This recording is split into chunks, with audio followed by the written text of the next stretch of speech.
¿Cómo les va? Bienvenidos al resumen semanal de Chacra TV. Como siempre, el objetivo es compartir con todos ustedes los temas destacados, los más importantes de esta semana que nos ha dejado la última semana del mes de enero y afortunadamente mucho para compartir. Si les parece, vamos a comenzar conociendo la opinión del titular de la Sociedad Rural Argentina. Con él tuvimos la oportunidad de dialogar con Daniel Pellegrina para saber, bueno, cómo viene este 2018, cómo se encuentra la actividad agropecuaria en nuestro país, y esto fue lo que nos dijo. Venimos de muchos desarreglos de mucho tiempo que han impactado fuerte en la economía de las empresas, en la economía de los sectores. Arreglar eso nos va a llevar tiempo, ya lo hemos dicho. Creemos que el rumbo está bien encaminado. El rumbo implica, digamos, tener presente dos grandes cuestiones. Una, que la demanda es quien va de alguna manera a traccionar el crecimiento de todos los negocios de campo. Nosotros tenemos que tener la meta exportadora porque es el único camino de crecimiento, si no nos vamos a quedar, digamos, en lo que estamos, y eso no es posible, de la mano de justamente nuestra misión también de generar riqueza y trabajo. Y por otro lado, de la mano de esa ambición, digamos, que tenemos que reinsertar la Argentina en el mundo, de los mercados abiertos, tenemos la contrapartida de la falta de competitividad, producto de toda esta herencia de tantos años de hacer las cosas realmente en marcha atrás. Y hablemos de, bueno, falta de competitividad, de la mano de la presión impositiva, de un Estado gigantesco con una deuda social enorme a la cual están haciendo frente. Hay mucho para trabajar en eso y somos críticos en ese sentido, en lo que es la necesidad de reestructurar un Estado. Por otro lado, digamos, la falta de infraestructura que nos pega muy duro, y eso, digamos, hoy tiene un sobrecosto sobre digamos, nuestras producciones, realmente que saca de competencia, especialmente a los que están más lejos de los mercados. Tenemos problemas de infraestructura de otra naturaleza, de comunicaciones, entonces vamos pretendiendo, digamos, una desburocratización del Estado, una eliminación de trámites y en contrapartida, digamos, generando mecanismos modernos, que estamos de acuerdo, pero si no tenemos señal o no tenemos internet donde nosotros tenemos que hacer los trámites, bueno, tenemos una dificultad y eso es falta de infraestructura, eso es falta de inversión de muchísimos años, hay que acomodar todo esto. Bueno, y claramente, digamos, costos que siempre nos persiguen. Ya hemos hablado más de una vez de que la solución no viene de la mano de la devaluación, porque siempre los costos, digamos, al final terminan comiéndose, digamos, el beneficio. Bueno, vemos esa dificultad en el sentido de que siguen aumentando los combustibles y nos pegan realmente muy duro nuestros costos.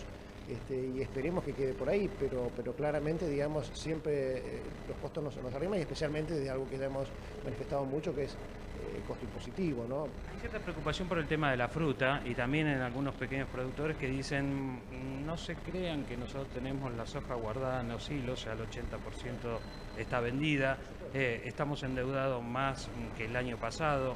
Bueno, ¿qué se puede esperar? Porque también dicen que pasaron 2 años, hay diálogo, pero que no se llega a buen puerto con ese diálogo.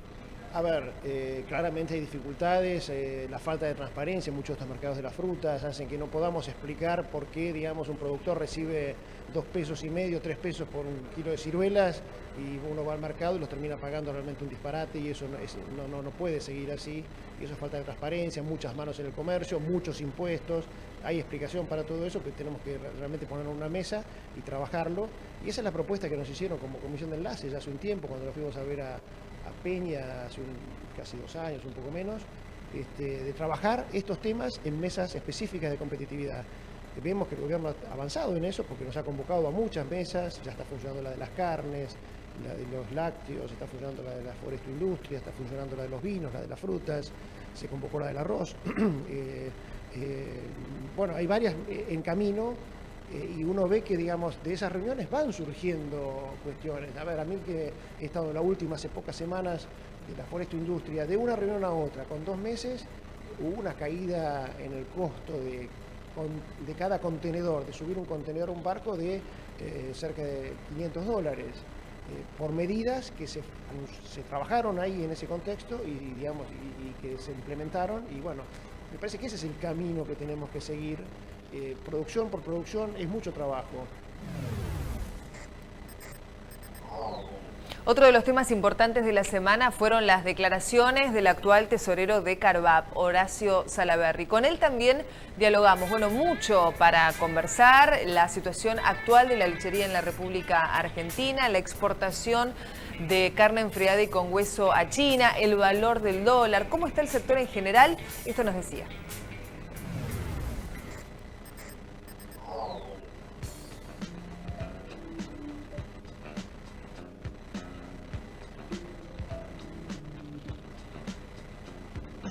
Hay un endeudamiento importante para la cosecha venidera en cuanto a cantidad de insumos. Y si esto le adicionamos que el tiempo no acompaña, realmente los meses del invierno van a ser meses difíciles. En ese sentido, hay preocupación de lo impositivo y de la operación del crecimiento de los costos también, ¿no?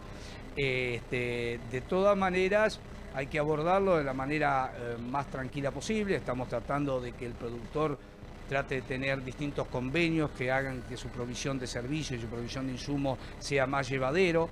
Las tasas de interés están muy altas, las tasas de interés atenuadas o modificadas hoy en día en la plaza son muy pocas, toda cuestión que también afecta, porque cuando uno tiene una tasa atenuada, la inversión se ve mucho más fácil. Hoy las tasas atenuadas se dan en muy pocas cuestiones agropecuarias, básicamente en algún sector del tambo, pero no muchas más. Entonces, con tasa del 27, el 30%, encarar inversiones al corto o a largo plazo también se hace bastante difícil, ¿no? Desde el gobierno también se habla de que hay mesas de diálogo, por ejemplo el tema de la carne, que ahora se le puede empezar a vender a China. ¿Eso lo ven con mucha expectativa ustedes? No, por supuesto que sí. Hay temas que son preocupantes, por ejemplo, como el tema de la investigación, ahora el tema de Estados Unidos con el biodiesel y el tema de la investigación de Europa por el biodiesel también, los cuales son uno de los elementos de gran oferta del país, y el país ha sido pionero en lo que ha sido el biodiesel. Así que hay preocupación respecto de eso. Por otro lado, hay noticias buenas, puertas que se abren, el mercado chino abierto tiene un potencial enorme. Vamos a ser claros. China le compra al mundo, Argentina es uno más, hay que ser competitivo, hay que saber vender y hay que cumplir bien y con calidad. Creo que Argentina está en ese margen y hoy en ganadería se puede llegar a hacer este tipo de cuestiones. Y con respecto a la lechería, porque está complicado, el valor que hoy tiene la leche, que se le paga al productor y al que está en la góndola, habría que revisar dónde se va ese dinero. Usted sabe que hay un axioma muy raro en cuanto a la lechería. Y el axioma es que cuanto más se produce, menor valor para el tambero. Entonces, hoy el tambero no logra equiparar, aún habiendo caído casi 1.500 a 2.000 millones de litros de leche en producción, ¿cierto? Hoy estamos con 9.500, 9.700, el consumo argentino es de 8.000 millones de litros por ahí. Tenemos todavía un saldo exportador. Lo que Argentina tiene que hacer es que ese saldo exportador se pueda colocar en el mundo con forma concreta y a lo largo del tiempo. Logrado eso, uno desinfla el mercado interno de alguna manera y aprovecha esa exportación para mejorar el precio al productor. Estamos en una encrucijada. Si no logramos despegar en el mercado externo, quedándonos en el mercado interno, que está de alguna manera distorsionado de la manera que usted lo decía muy bien, o sea, hay un valor en góndola y un valor en el productor, es tan disímil de 5 pesos 70 a 20, 25 pesos en el supermercado, y dice, ¿cómo pasa esto? Creo que es un tema a recapacitar. No puede valer 5 veces más desde la tranquera hasta la góndola. Eso es todo una cuestión a revisar. Pero vuelvo a insistir, el panorama para la lechería mejoraría si fuera posible la colocación en el mercado externo de los excedentes lácteos, ¿no? ¿Conforme con un dólar a 20 pesos o tiene que subir un poquito más? Mire, uno no es especialista en lo que es la paridad cambiaria, ¿no? Pero realmente, si uno ve el transcurso de estos años, un dólar retrasado nunca ha sido beneficioso para Argentina. Nunca ha sido beneficiosa, se empieza a atrasar. Este conflicto lo está viviendo Uruguay, se le ha atrasado el dólar, los incrementos de costos son en dólar. Mire, cuando usted ve los insumos en el sector agropecuario, si uno los va viendo, cuando el dólar se atrasa, el insumo empieza a crecer en dólares, no en pesos, en dólares. O sea, nosotros tenemos, cuando el dólar se atrasa, inflación en dólares en los insumos. Entonces creemos que un dólar de alguna manera más competitivo no es la única variante. Si nosotros vamos a depender toda la vida del dólar, estamos terminados. O sea, hay que ser competitivo en cuanto a costos internos, costos de tarifas, costos de transporte, costos de mano de obra, eficacia en las industrias, eficacia en el productor. No podemos depender de la paridad cambiaria. Ahora, si la paridad cambiaria debería acompañar la inflación, indudablemente que sí. Si no, el retraso cambiario es muy complicado. Una información que deben tener en cuenta, sobre todo si son de circular con los automóviles particulares por el centro porteño, porque desde abril los autos particulares no van a poder circular por el macrocentro porteño. Los automovilistas que quieran ingresar a esa zona deberán tramitar obleas especiales a través de internet. Eso fue lo que informó en las últimas horas la Secretaría de Transporte de la ciudad. Cambiamos ahora de tema y en este caso vamos a poner en pantalla las declaraciones del titular de Coninagro, Carlos Gianisotto, por supuesto haciendo referencia a la preocupación que sigue existiendo sobre la situación actual de las economías regionales.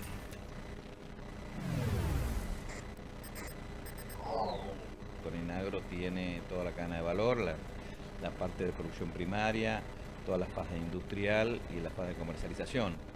Entonces esto nos da una variada amplitud de temas para tratar y por allí el verano pasa como desapercibido, ¿no? Y mucho más en esta instancia que estamos vinculados al levantamiento de la fruta, a la cosecha de la fruta. El próximo tenemos la vendimia, el tema del olivo, la cosecha de aceituna. Entonces todo esto está vinculado a los procesos industriales, al mercado que los índices no son buenos, al mercado interno y externo, y todo esto, bueno, nos lleva a tener distintas reuniones que hemos tenido en este mes con distintos funcionarios para, bueno, justamente los préstamos de cosecha, ver el tema de vinculado al tema de mano de obra. Y bueno, el tema de los precios, que en muchos casos preocupa muchísimo, porque la industria no tiene espalda para poder soportar todos los procesos industriales por alta tasa de interés. En otros casos hay concentración y por lo tanto hay poca demanda, entonces la oferta está muy atomizada. Bueno, estos son muchos de los temas que estamos hablando con funcionarios que, bueno, han pasado 2 años y que en muchos casos no se han solucionado. Uno no pretende que se solucionen todos, pero a veces las cosas hay que encaminarlas y en muchas producciones en la economía regional, sobre todo en el tema de la fruta y demás, no se le encuentra la punta al ovillo cuando está centrado en el tema sobre todo financiero. Con altas tasas de interés es muy difícil que haya inversiones y que rompamos un círculo de poco consumo, poco empleo y bueno, y poco precio, ¿no? Te tocó 2 temas. El tema de la fruta es una gran preocupación que hoy tiene el productor y el tema de las aceitunas. Inclusive la gente de la Cámara de Olivocultura está muy preocupada y con la sensación de que hay que organizarse como para tomar alguna medida si se abren y entran las exportaciones de aceitunas españolas y de Europa. ¿Cómo lo están viendo ustedes? Bueno, nosotros no hace mucho salimos con un artículo pintando la situación de la balanza comercial. Pintando me refiero a describiéndola, que nos preocupa mucho, y eso es realmente una alerta amarillo muy preocupante, porque si bien la balanza comercial, que tiene un déficit como casi nunca ha tenido, muestra también algún aspecto de reactivación económica en el sentido que hay inversiones de bienes de capital y eso es interesante, pero la mayoría está vinculado a productos terminados y esto es menos trabajo, menos producción, menos empleo para la Argentina. Entonces entendemos y nos parece muy bien y apoyamos la integración al mundo, creo que es así. Lo que sí que tenemos que ver en qué punto nos hacemos fuerte para que no afecte nuestra capacidad de trabajo y nuestra capacidad de empleo. ¿Qué opinión le merece el acuerdo de Unión Europea y Mercosur que todavía no se da y que se dice que se va a dar en los próximos días? Son unas grandes herramientas. Nosotros siempre hemos apoyado este acuerdo, aunque implique competir, es decir, comprar y vender. Y esto es muy sano. Lo que sí, volvemos a esta frase, hay que darle igualdad de oportunidades. Tenemos que estar, primero hay que romper las barreras y esta gran cantidad de tiempo que estuvimos fuera de los mercados internacionales y ahora integrarnos y hacer todo este esfuerzo que se está haciendo de manera diplomática y económica nos parece muy bueno. Lo que nos vemos con el signo de interrogación es como si este equipo tiene una muy buena delantera, rompiendo barreras y avanzando, pero atrás me parece que estamos medio flojos. ¿Por qué? Porque no tenemos precio, porque no tenemos cantidad, porque venimos muchos años y estos 2 últimos años en muchas de nuestras economías no hemos podido crecer, ni invertir, ni en innovación, ni en tecnología. Entonces, acá hay una disparidad que hay que ajustar internamente, porque si no vendemos, hoy día es por problemas exclusivamente nuestros, porque hay un mercado muy ávido de nuestros productos y con buen precio internacional, pero nosotros somos los que tenemos desajustados. Y en ese desajuste, la mayor proporción es la participación desmedida del Estado en la conformación de los precios. Muy bien, seguimos compartiendo información destacada, todo lo que ha ocurrido esta semana. Estados Unidos distiende la negociación por el biodiesel, pero admite que es muy complicada. El secretario de Comercio de Estados Unidos, Wilbur Ross, aseguró que las relaciones con Argentina están en un nuevo pico histórico y sostuvo que está tratando de que se logre un acuerdo por el biodiesel, aunque insistió, las negociaciones están siendo muy complicadas. Seguramente esta semana que se inicia tendremos al respecto más novedades. Esta semana que pasó se celebraron los 18 años de CLAS Argentina. Por supuesto, las cámaras de Chacra Televisión allí estuvimos y aprovechamos la oportunidad para dialogar con el representante de CLAS en Uruguay, Santiago Arocena.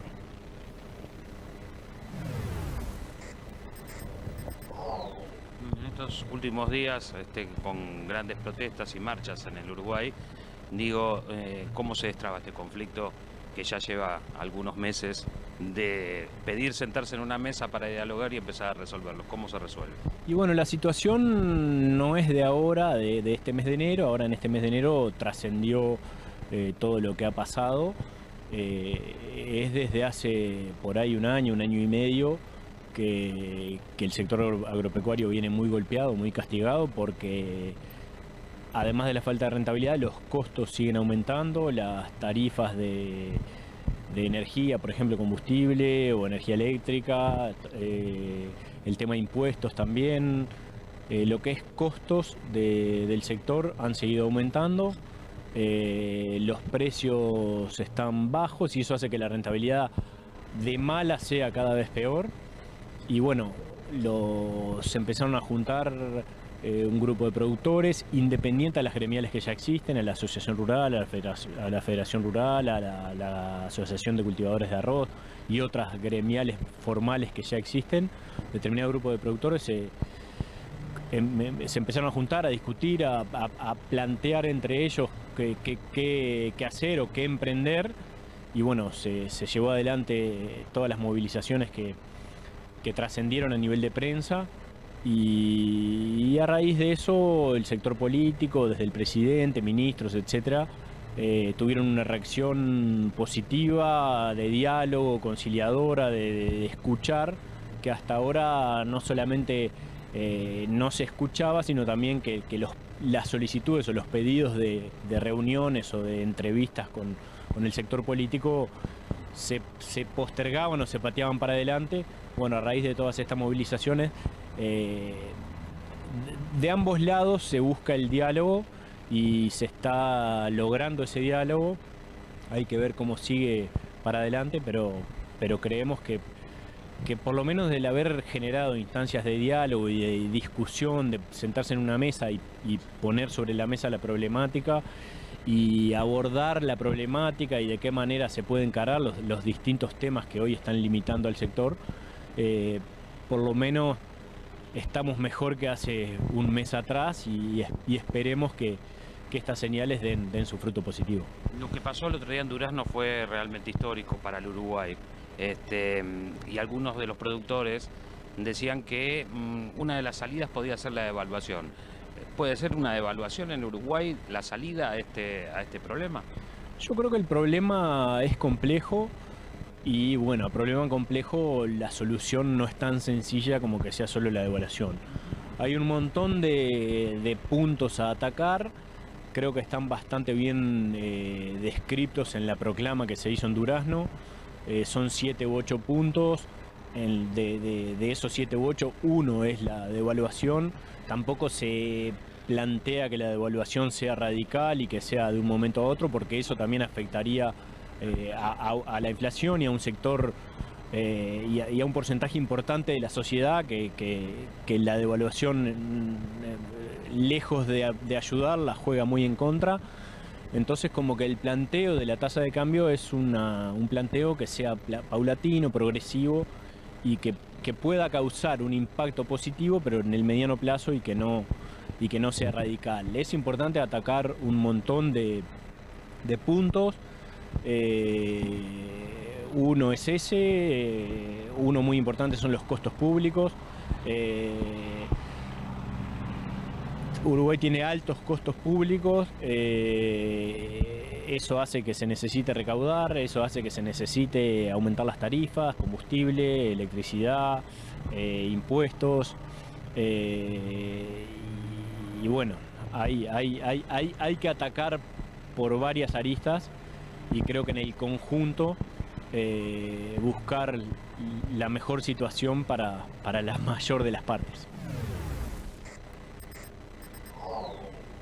En la semana tuvimos la posibilidad de dialogar con Cristian Klimbeil. Él es productor yerbatero de la provincia de Misiones, además de hacernos referencia a que el resurgimiento de la plaga de langostas está afectando seriamente a las plantaciones de yerba mate. En relación a este tema también nos habló de la posibilidad de que se registre una baja en el stock de la yerba y por consiguiente un importante aumento en el precio, que se traduzca directamente a las góndolas. Vamos a compartir lo que nos decía él. Por las condiciones climáticas que tuvimos el año pasado y seguimos teniendo este año, y más sumando los malos pagos que tuvimos en los últimos tiempos, ha pasado problemas de caída de hojas, merma de cantidad de kilos cosechados, el productor ha dejado de fertilizar también los yerbales y esto se nota en la merma de las rotaciones de las plantaciones. Entonces lo que sí puede disminuir bastante el stock de yerba mate. No creo que lleguemos a que falte yerba, pero de que se puede reducir bastante el stock puede llegar a pasar. Siempre esperamos de que si sube en la góndola también esté reflejado en lo que cobra el productor, ¿no? Nosotros acá en la zona centro de la provincia, que somos la zona más castigada en la cuestión precios y forma de pago también, ¿no? Estamos cobrando 2,80, 3 pesos, 3,50 el kilo de hoja verde y seguimos facturando 6,30. Seguimos estando sometidos a esta estafa obligadamente porque si no nos compran la producción y no queremos ver si en la góndola va a subir, que al productor se lo respete y se le pague como tiene que ser y también en los tiempos porque el año pasado a fines de cosecha de yerba mate en el mes de agosto han pagado con cheques para julio de este año. Y la inflación y hay que seguir trabajando en la chacra, los cheques dan no a la orden ni cruzado, o sea, el colono se tiene que sentar arriba del cheque y esperar que llegue la fecha, no le queda la alternativa de salir a vender y se complica mucho, ¿no? Raimundo Llano es representante de CLAS Paraguay, con él tuvimos la oportunidad de dialogar en el marco del aniversario, los 18 años de la firma CLAS en Sunchales. Bueno, Raimundo, ¿qué significa estar en estos 18 años de CLAS acá en Argentina? Bueno, la verdad que para nosotros acompañar un poco la evolución, el crecimiento, como bien dijo Reinaldo en su discurso, esto es parte de un equipo de trabajo donde nosotros de Paraguay formamos parte también de este desarrollo, acompañar, felicitar y seguir creciendo un poco de la mano de CLAS Argentina. Nosotros como Paraguay dependemos de CLAS Argentina y un poco es el acompañamiento para seguir adelante juntos, ¿verdad?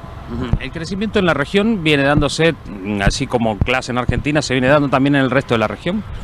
Sí, la verdad que nosotros, hablando un poco de Paraguay, gracias a Dios, estamos ya trabajando. Nosotros en febrero de este año cumplimos 8 años de trabajar con CLAS en Paraguay.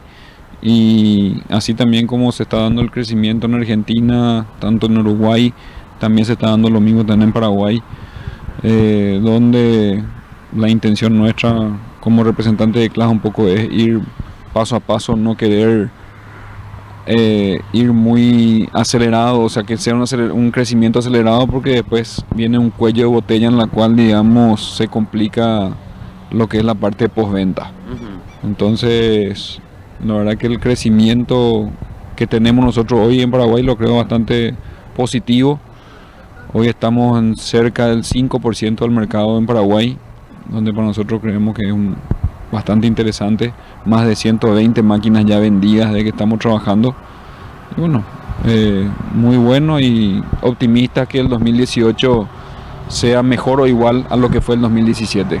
¿Cómo se hace para llegar a esa expectativa a cumplirse en el año 2018? ¿Con qué producto, con qué fuerza se va a trabajar en Paraguay para alcanzar ese objetivo? La verdad que, bueno, 2015 y 2016 fueron años complicados para el sector, para Sudamérica, donde quedó bastante frenado el crecimiento. 2017 tuvimos un crecimiento importante, gracias un poco, en cierta manera, así como en Argentina, también en Paraguay, el motor del agronegocio es la soja.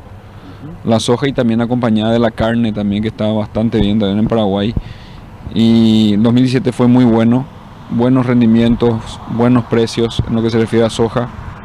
El mercado de carne también en Paraguay se está consolidando, también está creciendo. Se están haciendo bien las cosas en Paraguay, eso es lo que nos está dando una apertura importante en los mercados internacionales, una buena exportación en términos de lo que se llama carne, que eso ayuda a lo que es la línea de forraje. El grano, la soja como principal producto, a la línea de cosechadoras, y la carne ayuda un poco al desarrollo de la línea de forraje, llámese picadoras, y un poco este 2018 que queremos arrancar también con un poco diversificar los productos de clase en Paraguay. La intención es meter lo que es la línea verde, segadoras, rastrillos, enfaradoras, y también, ¿por qué no?, también ya pensar en un poco, así como pasó en el 2017 en Argentina, también ya en la introducción de la línea de tractores en Paraguay. En Argentina se habla que por cuestiones del clima, de la sequía, la producción de soja puede tener una baja. ¿Afecta también la cuestión climatológica en el Paraguay? La verdad que nosotros, a diferencia de lo que es Argentina y Uruguay, tenemos un ciclo un poco más adelantado. Nosotros ahora estamos en plena cosecha de arroz y de soja. En Paraguay, dependiendo de la rotación de cultivo que se utiliza, se puede llegar a hacer 5 cultivos en 2 años, lo que le hace una actividad bastante intensiva, mucho uso de maquinaria. Nosotros tenemos ahora, lo que es la producción, la cosecha de soja, buenos rindes. El clima está un poco, a diferencia de lo que Argentina, que hay una sequía, en Paraguay tenemos muchas lluvias que está dificultando la cosecha, pero se está estimando buenos rendimientos como fue en el 2017, lo que lleva un poco a suponer que el 2018 va a ser un año interesante en lo que se refiere al tema de movimiento de mercado de maquinaria. Y vos decías, en Paraguay ahora se están haciendo bien las cosas. ¿La expectativa del rumbo político en el Paraguay puede afectar eso o también iría ya desde una política, una medida política nacional? La verdad que hablando un poco de la política en Paraguay, estamos en un año político nosotros ahora. En abril se hacen las elecciones presidenciales. En diciembre se hicieron las elecciones de los partidos, las internas de los partidos para definir los candidatos a presidente. Vamos a estar en un año electoral. Lo que es Paraguay políticamente, la verdad que el sector o el Poder Ejecutivo no benefició ni tampoco perjudicó al sector agropecuario. Nos dejaron trabajar en cierta medida fuera un poco de ciertos problemas que estamos teniendo ahora a niveles de grupos guerrilleros que está dificultando un poco el proceso, pero creemos nosotros que en lo que se refiere a la parte política tendríamos una política estable donde nos dejarían en cierta forma un poco seguir trabajando y apostando un poco al sector agropecuario. Momento momento de hablar de clima, por supuesto, continúa la tensión, ¿no? Por lo que está ocurriendo con la crecida del Pilcomayo en la provincia de Salta y con la gran cantidad de personas que tuvieron que ser evacuadas, sobre todo la localidad más afectada, Santa Victoria Este. La falta de lluvias y las altas temperaturas van a continuar durante la próxima semana. Esto es un informe que dio a conocer la Bolsa de Comercio de Rosario a través de su informe climático diario. Indica que las altas temperaturas y la falta de lluvia van a continuar durante la semana que viene, sobre todo sobre la región pampeana. La escasez de reservas se verá muy hostigada por las altas temperaturas en esa zona y al mismo tiempo previeron que este panorama no se modificaría durante el transcurso de la próxima semana. Hay más novedades sobre cómo va a seguir el tiempo, una información, ya sabemos, vital para el productor agropecuario, así que vamos a compartir el informe desde el INTA Castelar. ¿Qué tal? ¿Cómo les va? Bienvenidos a una nueva edición de Clima y Agua. Y como siempre, hemos llegado hasta el INTA Castelar para conocer el informe agroclimático semanal. Hay un equipo que está acá, que cuando más lo necesitas, estés donde estés, vayas donde vayas, está siempre cerca tuyo. Yo soy de ese equipo. Asegúrate en la segunda, donde lo primero sos vos. Asegurador La Segunda. Y como les decía, estamos en el Instituto de Clima y Agua del INTA Castelar y estamos con Roberto de River. Placer enorme de estar con vos y compartir con nosotros este momento. ¿Qué tal, Roberto? ¿Cómo andás? Buen día, ¿cómo estás? Contanos, Roberto, ¿cómo ha sido el tiempo la semana pasada? Las lluvias han sido mayormente escasas en la región pampeana. Tan solo hay 3 lugares que tuvieron algo de lluvia, que han sido La Bulage, con cerca de 30 milímetros, alrededor de 30, el centro de Santa Fe y Gualeguaychú, que han alcanzado casi los 50 milímetros. El resto de la región pampeana promedia 10 milímetros y no más que eso. Así que en la región pampeana las lluvias la última semana fueron de muy poco milimetraje. Y donde es notoriamente distinto es en las zonas del NOA y del NEA, que han tenido en las últimas 2 semanas principalmente grandes cantidades de lluvia, y se destaca el caso de Presidencia Roque Sáenz Peña en Chaco, que en los primeros 10 o casi 15 días de enero no tenía más de 30 milímetros y al día de hoy acumulan 400, creo que 400, casi 50. Las temperaturas de la última semana no han sido extremas. Las anomalías, tanto en la temperatura máxima como en la temperatura mínima, no tuvieron grandes desvíos, solo algunas regiones muy aisladas, así que no han sido semanas ni muy calurosas o lo contrario, demasiado frías. Lo que en una situación de escasas lluvias, sobre todo en la región de cultivos, el hecho de no haber tenido anomalías de temperaturas muy altas, positivas o por encima de lo normal, ayuda a aliviar un poco la situación de humedad regular a deficitaria que se está observando. Principalmente en maíz y soja casi se ha completado ya ambos, la siembra. En el caso del maíz alcanzaron las 7.700.000 hectáreas, que eso es el 1% de lo que estaba proyectado sembrar. En el caso de la soja es un poco más el porcentaje y en hectáreas son un poco más de 16 millones de hectáreas ya sembradas. Y en ambos, en maíz y en soja, en general avanzan con estado regular, o sea, a este momento no se informan de condiciones extremas, pero sí empieza a notarse que la humedad en el suelo empieza a ser entre regular a deficitaria, sobre todo en algunos lotes o en algunas zonas, si uno habla de la región pampeana, ¿no?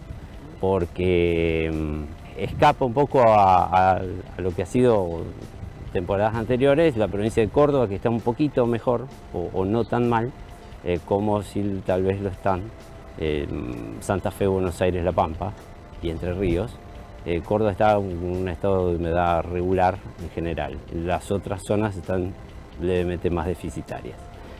Pero si uno observa el NOA y el NEA, no, ahí se registran incluso en condiciones, en algunos lugares, condiciones de excesos por los pocos días en los que han ocurrido grandes milimetrajes.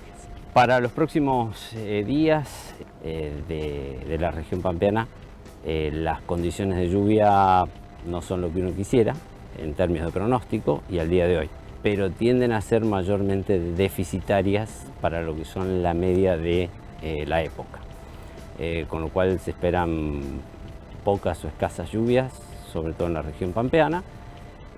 Quizás también en el NEA, la condición de lluvia en términos de pronóstico empiece a tener valores más bajos que en los últimos días, y donde todavía, por lo menos esta semana, seguiría lloviendo, o al menos en el comienzo de la semana, sería en el NOA y en el norte de Cuyo, y después el resto de la semana podría tener menores lluvias.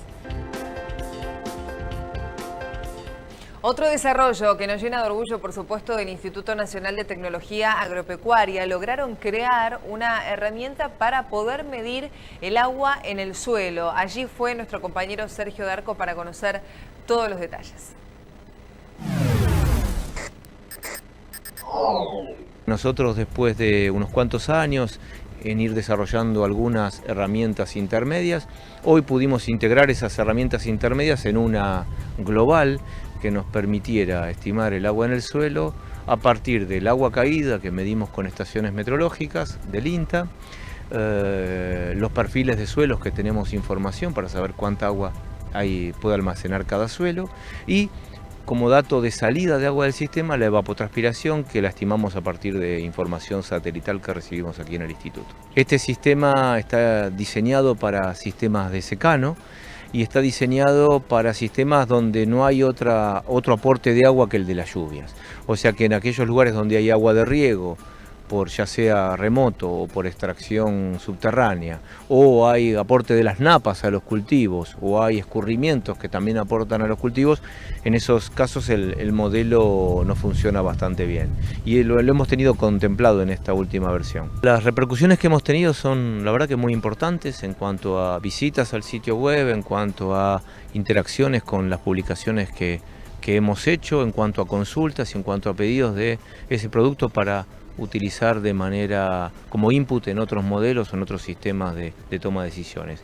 Obviamente es un producto que quizás para el día a día y para el productor individual no tiene mucho sentido, pero sí para a nivel local y a nivel regional para tomar algún tipo de decisiones, planificar, para hacer algún tipo de diagnóstico de una situación a escala local o regional, nos parece que es una herramienta muy útil. Pero esta es una herramienta que, integrada a los otros sistemas del Instituto y del INTA en cuanto a diagnóstico o a previsión, por ejemplo, de lluvias, la verdad que es una herramienta bastante útil integrada con los pronósticos. Por ejemplo, hoy saber dónde tenemos déficit de agua, en qué porcentaje está faltando agua del perfil, y tener los pronósticos de lluvia para ese mismo lugar, te da un margen de conocimiento muy importante al momento de tomar una decisión. Si vos sabés que tenés 30% del agua útil, sabés que ese 30% del agua útil equivale a una X cantidad de milímetros, y sabés que en los próximos días esos milímetros no van a llegar, vos podés hacer algún tipo de planificación o tomar algún tipo de decisión. Me parece que el objetivo que viene ahora es integrar ese producto de balance con los modelos de pronóstico y empezar a dar pronósticos de agua en el suelo, ¿sí? Integrar eso a lo que hay de previsiones del clima, por ejemplo.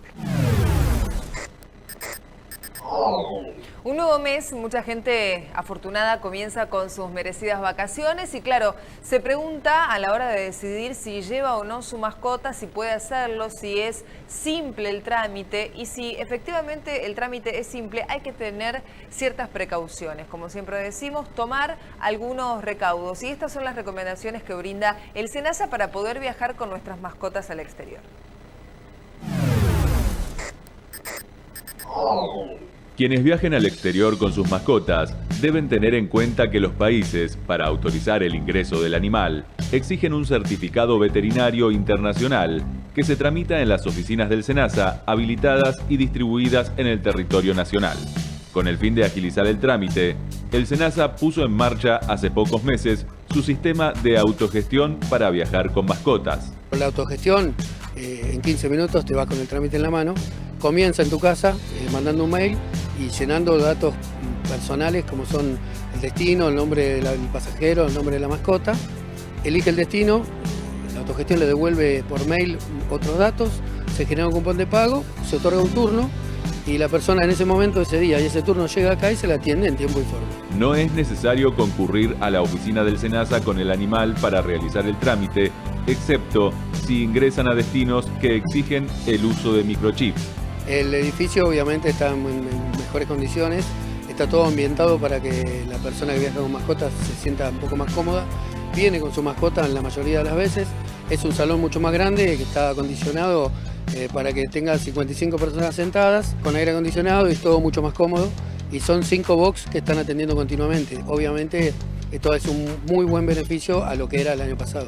Se recomienda consultar con tiempo los requisitos específicos de cada país de destino, dado que algunos requieren pruebas diagnósticas o tratamientos que deben ser cumplimentados con cierto periodo de antelación.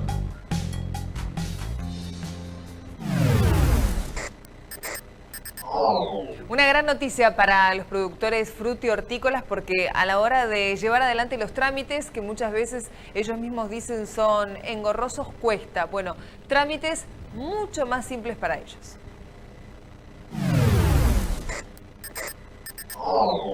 Ya funciona en el Mercado Regional de La Plata la oficina de ventanilla única de prestación integral de servicios para el productor y operador comercial frutihortícola. Sí, la verdad que es muy importante por lo que hicieron. Para nosotros nos facilita bastante cosas y para poder trabajar bien en la quinta y para que nos puedan escuchar también que nosotros cómo trabajamos en la quinta. Queremos trabajar juntos con ellos y que ellos también nos escuchen para que podamos sacar la mercadería que ellos necesitan.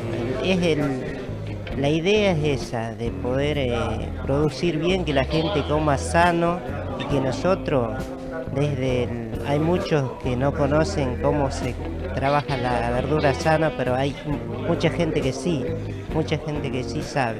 Así que es muy importante esto para que los capaciten y sepan que las cosas se van haciendo de a poco.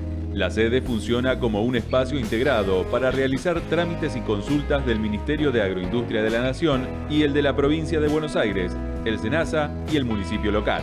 El objetivo principal de la oficina, importante, comparto digamos el criterio, es reunir en un mismo lugar la prestación de servicios, por eso lo llamamos ventanilla única de los 3 estamentos del Estado, es decir, nación, provincia y municipio, algo que realmente en muchos años no se veía y donde las 3 jurisdicciones se han puesto de acuerdo en prestar servicios en forma unificada para trámites de la Municipalidad del Partido de La Plata, del Gobierno de la Provincia de Buenos Aires a través del Ministerio de Agroindustria y del Ministerio de Agroindustria y SENASA por parte de Nación. Y de allí radica la importancia de que los productores van a poder venir y asistir a un solo lugar donde van a poder hacer los trámites de manera unificada, pero además van a recibir la prestación de servicio, asesoramiento y seguramente vamos a instrumentar programas de capacitación en el mismo lugar, de modo tal de que no estén desplazándose por distintos puntos de la provincia. En una primera etapa, la oficina estará abierta lunes, miércoles y viernes de 8 a 12 horas y se podrán hacer gestiones tales como la inscripción al RENSPA, RENAF y monotributo, entre otras.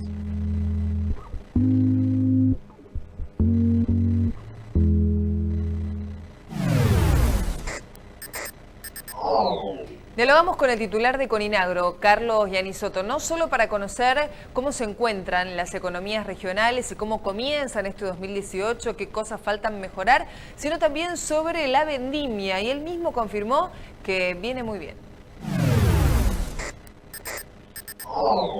Se viene la vendimia, bueno, ¿cómo se están preparando ya en pocos días? En el sentido de que en cantidad de quintales va a ser una cosecha que se va a reponer. Venimos de 2 años de cosechas malísimas por cuestiones climáticas.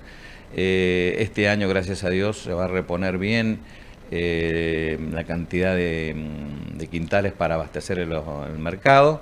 Muy buena la sanidad, porque las inclemencias climáticas, si bien hay crisis hídrica, se ha ido sorteando, gracias a Dios, y la calidad enológica de los viñedos en general en la Argentina va a dar muy buenos vinos. Eso nos da una buena plataforma para aprovechar una oportunidad, que esto se lo dijimos al ministro y creo que prontamente nos vamos a, por lo menos la promesa de juntarnos con el presidente, una oportunidad en el tema vitivinícola, no digo única porque siempre se presentan, pero este año Francia, Italia y España han tenido muy flojas cosechas, así que tenemos un mercado internacional muy ávido de los buenos vinos argentinos, pero los números no dan, como no dan en el arroz, como no dan en los citrus, como no dan en la mayoría de peras y manzanas. Así que hay que ponerse a trabajar urgente, con medidas ya de coyuntura, que están a través de los reintegros y de los aranceles y de la compensación de la logística. Y bueno, y va a ser una buena vendimia, porque inclusive si logramos esto se van a mantener los buenos precios para el productor. Entonces vemos una perspectiva favorable de que toda la cadena en el 2018 pueda ser compensada, si no va a volver la crisis. Y con respecto al mercado interno, digo, con el tema de los vinos, ¿se espera un suba de precios? ¿Se Claro, pueden llegar a usted mantener? sabe que todos los números han sido negativos, menos consumo, es decir, hemos tenido el menor consumo de, no sé, creo que es histórico, 20 litros per cápita anuales, cuando estábamos en 25 litros, que ya era bajo, y históricamente era un promedio de 30 y pico litros. Hoy día el país que más consume, que Francia, es 42 litros por persona, así que nosotros estamos en la mitad, con una producción similar.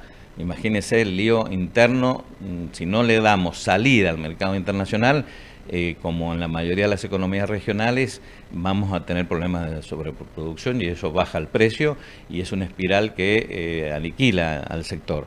Y esto está sucediendo en la mayoría de los sectores. Por eso el sector exportador es la solución, pero hay que trabajar sobre los costos. Una información relacionada con las automotrices de la República Argentina, que esperan aumentar hasta un 50% sus ventas a Colombia. En el año 2018, las empresas fabricantes de autos estimaron que el acuerdo automotriz que se logró alcanzar entre los gobiernos argentino y colombiano, que comenzó a regir en diciembre último, bueno, posibilitará un crecimiento de hasta un 50% este año de los envíos que se realizarán a ese país. Momento ahora de compartir el análisis de la política agropecuaria, como siempre a cargo de Susana Merlo.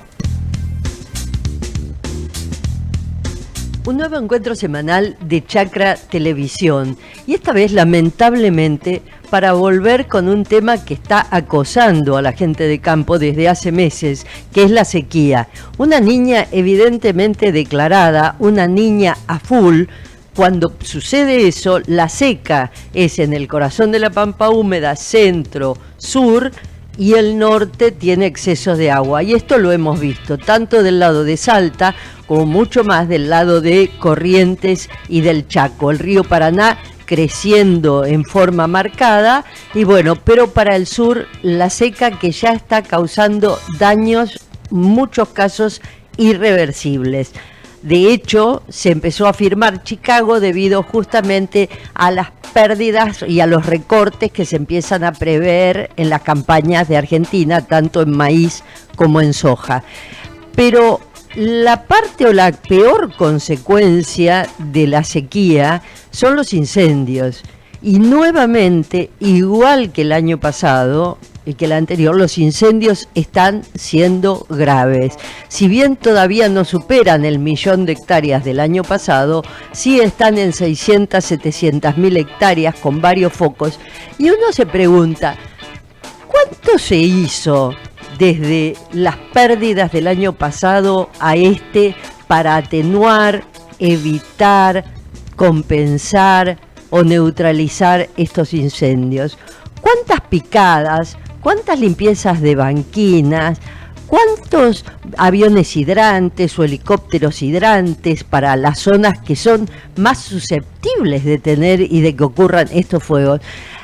Pareciera que nadie hace la cuenta de que las pérdidas cuando se produce un incendio de esta magnitud en infraestructura, en pérdidas de animales, en pérdidas de cosecha y de producción directa, son muchísimo mayores que cualquier previsión que se hiciera de educación, de enseñanza y demás para atenuar y evitar estos daños que obviamente no son absolutamente inevitables, pero sí en algún punto atenuables.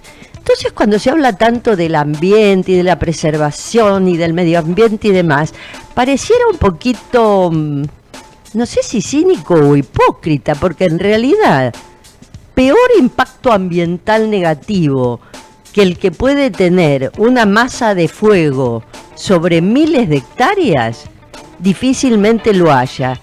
Y tal vez con un poco de extensión, con un poco de educación, con un poco de tecnología de manejo, sobre todo de montes y de banquinas y demás, se podría evitar buena parte de lo que pasa. De esta manera llegamos al final de este resumen semanal. Muchísimas gracias por habernos acompañado. El Servicio Meteorológico Nacional, que anticipa buen tiempo para este lunes, con cielo completamente despejado y temperaturas agradables que van a estar rondando entre los 20 y los 31 grados aproximadamente. Nos reencontramos hasta cualquier otro momento. Muchas gracias.